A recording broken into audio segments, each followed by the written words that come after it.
Ce qui a changé en Europe avec le 11 septembre, c'est le 11 mars à Madrid, le 7 juillet 2005 à Londres.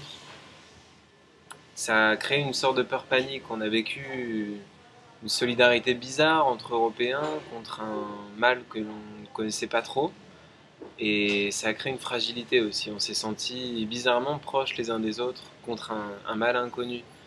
Mais après, on s'est rendu compte peu à peu que ça a mené à des politiques de la peur, des politiques de contrôle, la vidéosurveillance, le contrôle sur Internet, et autant de mesures qui ont été liberticides et qui concernent tous les citoyens, et pas seulement ces citoyens qui incarnaient l'axe du mal dont parlait George Bush, et qui finalement ont conduit à des guerres dont on ne sait plus comment sortir aujourd'hui.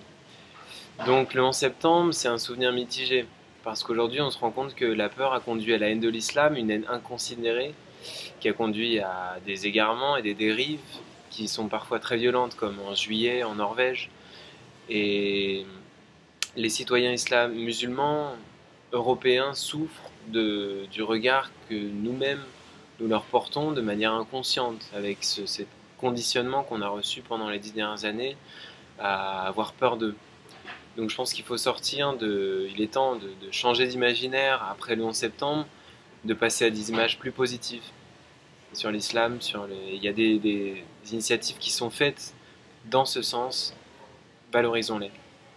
Emmanuel Haddad, je suis français, j'ai 25 ans et je suis babélien et je vis à Barcelone.